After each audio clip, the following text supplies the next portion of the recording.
4 years ago, I left home. At the time, it felt exciting. A new country, a new language, a new chapter.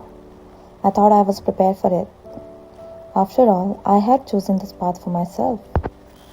But no matter how much you prepare, there are some things you can only learn by living through them. When I first arrived in Korea, everything felt unfamiliar. The streets looked different, the food tasted different, the language sounded different.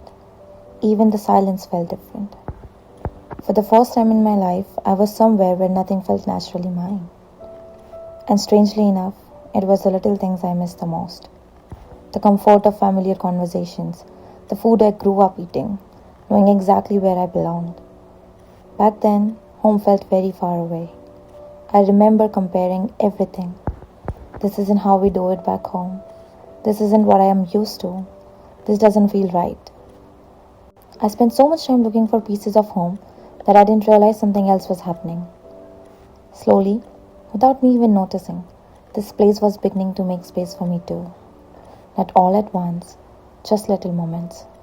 Learning how to order food, recognizing familiar faces on campus, finding a favorite cafe, knowing which bus to take without checking a map, walking through streets that no longer felt unfamiliar. At first, Korea was a place I was trying to survive.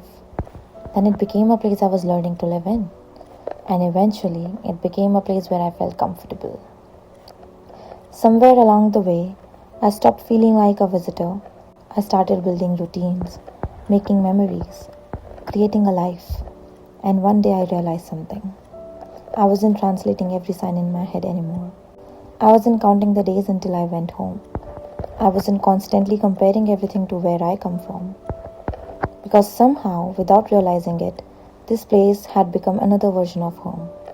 Not the home I grew up in, not the home that raised me, but a home nonetheless. And I think that's what these 4 years taught me. Not just about Korea, but also about life. Every new chapter begins the same way. A new city, a new school, a new job, a new relationship, a new version of yourself. At first, it feels uncomfortable. You question your decisions. You miss what's familiar. You wonder if you'll ever belong. But if you stay open long enough, something begins to change. The unfamiliar becomes familiar. The uncomfortable becomes normal. And what once felt foreign becomes part of your story. Growing up is realizing that life will keep changing. There will always be new places, new people, and new beginnings waiting for us. And maybe that's the scary part. But maybe it's also the beautiful part. Because home isn't always a place. Sometimes it's something we create, something we carry with us, something we build piece by piece, wherever life takes us. And maybe that's what adulthood really is. Learning that wherever life takes you next, you have the ability to make it your own. Because the only constant in life is change. And sometimes, the places that once felt the most foreign end up feeling the most familiar. And that's how a place thousands of kilometers away from home become one too.